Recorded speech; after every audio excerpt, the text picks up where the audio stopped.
I'm on set, and I get word from the movie's security team who picked her up from the airport that something was off. I left set and I walked over to greet her and her boyfriend, Brian. He opened the door, and Hayden was incredibly sweet and gracious and excited to work, but she was not okay. And the energy in her room was pretty dark. Griff First was the director of A Breed Apart, a 2025 horror comedy that would become one of Hayden's last films. While their interaction on set was concerning, First says he had hope she was doing well when just months ago she was promoting her new memoir. She was a force to be reckoned with. And when we did this movie, that was definitely still in there, but there was something else in there too that made it a lot harder to reach. Today, Hayden's mom tells NBC News Digital that a narcotics investigator has joined the South Carolina police investigation. This morning, authorities were seen outside a home linked to Brian Hickerson, reportedly for a welfare check, unrelated to Hayden's suspected overdose.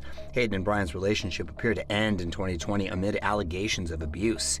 In May, when Hayden was on Jay Shetty's On Purpose podcast, she read a journal entry about her experiences. I realized that I was more afraid of being alone than being abused. And in order to be around that kind of behavior, it took me dulling my senses and numbing myself with substances in order to silence that rational voice in my head. Brian was arrested in 2019 on charges relating to domestic violence and pleaded no contest. Just days before Hayden's death, a judge denied Brian's attempt to reduce his felony charges and expunge them from his record. In documents from 2020 obtained by Access, authorities accused him of trying to pressure Hayden to drop the case. One text message to her allegedly read, "I thought this legal stuff would magically disappear. We got to figure something out, buddy."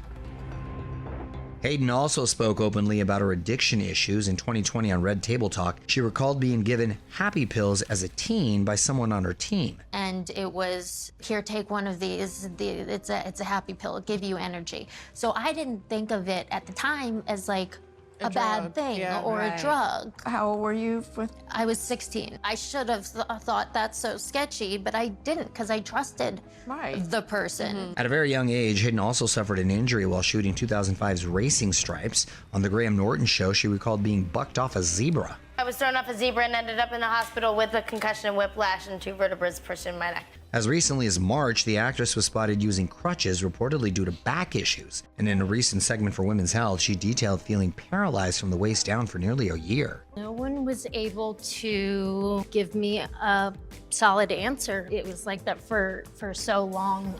But I was sitting there going, oh my gosh, am I gonna be paralyzed for the rest of my I'm like terrified life for you as you say that. It's the scariest thing that's ever happened to me physically, for sure.